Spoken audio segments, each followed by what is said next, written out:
Today I'm going to explain how I skipped an entire year of progression. These days a lot of people complain about how pay to win Clash Royale has become, but the truth is, anyone can get a level 15 deck. I analyzed how Clash Royale's progression system actually works, and I broke it down into a 5-step formula with all the best strategies. By watching this video until the end, you'll understand how I managed to get tons of evolutions without spending a single dollar. The first strategy is the most well known, but also the most essential to follow. Every month, an evolution and sometimes a new card is added. Supercell tries in every way to sell it to you. You can be sure you'll instantly find the offer in the shop. There's also always a ton of hype behind these releases. Usually these troops are either too strong or too weak. But wait, there's more. For some reason, there are always players calling for a nerf before release. So you start thinking that you should invest 6 of your evolution shards, because with this broken evolution, you'll surely beat everyone. But in reality, you don't need it. You're falling into Supercell trap. Their goal is to make money. If no one bought these new things, the card will flop. The people these offers are made for are just the top players. Here's where it gets interesting. The cards you have at the highest level are definitely the 8 in your deck. If you play Lava Hound, do you really need an evolved skeleton barrel? Clearly not. Supercell tries to tempt you. Let's say you did use your shards on skeleton barrel. Now, not only did you use the most valuable magic items in the game, but you will be forced to spend even more because you don't actually use the skeleton barrel. And now you have to upgrade other cards in your deck. Same thing happens with a recent card like the Spirit Empress, because of course you upgrade the card from 0. This should be avoided. You're wasting your resources on cards you don't need. Although in the previous example the Spirit Empress actually works well with Lava Hound. So what can you do? First of all, focus only on the cards in your main deck, the ones you use in every match. Now, I'm not saying the others shouldn't be leveled up, cause that also matters to level up your King Tower, but you should stay aligned with the average players you face. If you are lower level, then upgrade. Otherwise, it's not needed. In general, I recommend getting everything to level 11, since that's the tournament standard. Then you can level up another 3 decks for war, since yes, they still exist. It's important to have a clear plan when upgrading. There are many players who get Mega Knight to level 15, and then the rest of their deck has cards 2 or 3 levels lower. Keep all the cards in your deck at the same level, so you don't have weak points. The best upgrade order is first the win condition, then the main support troops, so mini tanks, enraged or splash attackers, defensive buildings, then spells, but only the ones that change interactions significantly. Skip things like clone and freeze. And finally the rest, most likely cycle troops. When it comes to wild cards, I suggest saving up as many as possible. We'll talk about that later. This way you have a plan. You know what you're playing, and which other decks you might want to use in the future. Knowing what to upgrade is important, but do you know all the free rewards Supercell gives you? Game modes that give free resources are not really promoted. Clan Wars haven't been updated in forever, and many players have even forgotten they exist. But they are still one of the main sources of gold and cards. Every week you get free and really good chests. Also, the battle chests you used to get have been replaced. Now you get random cards that, in terms of numbers, are actually better than before. You don't have to wait 8 hours for each unlock, but I find it crazy that the game doesn't even show which cards you get. Donations and trade tokens are other resources people don't really talk about. In fact, some players forget about them, and just try to get all the rewards from the trophy road and ranked mode. If your cards are too low level, the right move is to focus on speeding up your progression. Instead, you end up wasting time trying to climb trophies, but you're stuck in the same arena and quit the game in frustration. Don't worry, no one expects you to become a pro with low-level cards. Progression right now is not hard or even slow. Let me quickly summarize all the free resources you can get in Clash Royale. Daily rewards. Shop and Supercell shop free items, mastery rewards, free pass royale, game mode rewards, live events, donation and card requests, 3 tokens, war and king's journey chests. By collecting these and playing every day, you'll quickly see a big increase in your gold, gems and magic items.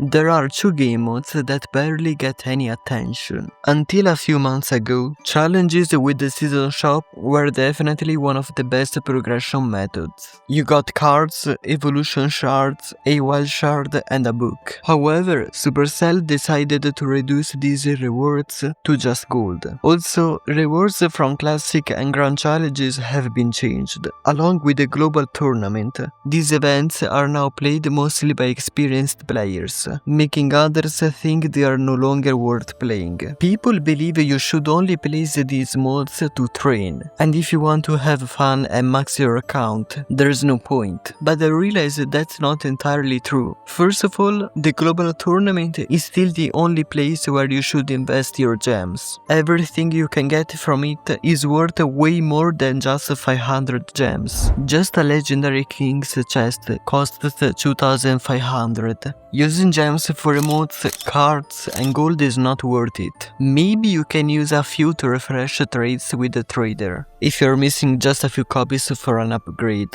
But why should you play the other modes? For classic and grand challenges, the rewards are worth it for how many gems you spend. But most importantly, what matters is the training. The video is about progression, but of course you also want to climb arenas and leagues. A lot of people say that they trained by grinding challenges until they hit 12 wins. Lastly, the weekly challenges are definitely the least rewarding, since they give a little gold.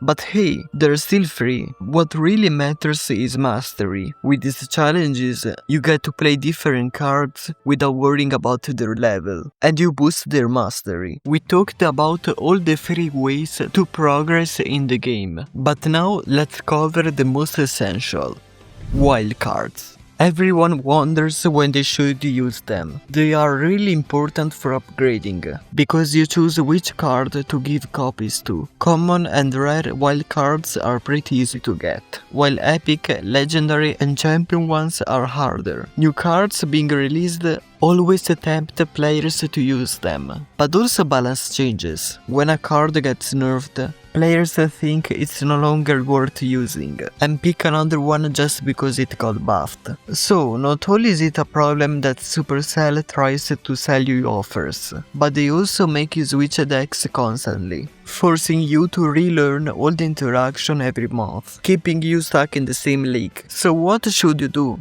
Simply hold on to your wildcards and magic items. You'll soon understand why. You can still use them, but I recommend saving them for higher levels, and only when you are a few copies short of an upgrade. As for the magic coin, though I think it's basically impossible to get one now, should always be used when you're about to spend 100,000 gold. Books follow a similar rule to wildcards, but of course they are rare and more valuable. The Book of Books is incredibly important. You should only use it on champions at level 13, otherwise you'll never get them to level 14. This will let you save wildcards for when you really need them. Plus, you'll also be able to take advantage of the 5th strategy. This is a trick no one ever told you about, but it's what let me skip an entire year of progression. So Supercell teaches that you need to upgrade cards, improve your tower troops, and level up your king tower. Players dream of trying new cards, or using those cool new evolutions. But what if I told you that the best strategy is to stack as many resources as possible? Sure, there's a cap on how many magic items you can hold, but a lot of those limits can be bypassed. Right now, for example, I have 23 wild shards, so think about it. Aside from leveling up your king tower, which in this case I suggest keeping aligned with the average level of your opponents, there's not really a reason to spend your resources. If the cards you use are already at a good level, and if you already have the evolutions you need for your deck, why should you waste all your magic items? Here's how I manage mine. I always keep wild cards close to the cap. When I'm about to receive new ones, I use a few. Books, I barely ever use them, because you can hold more than one. Elite wild cards,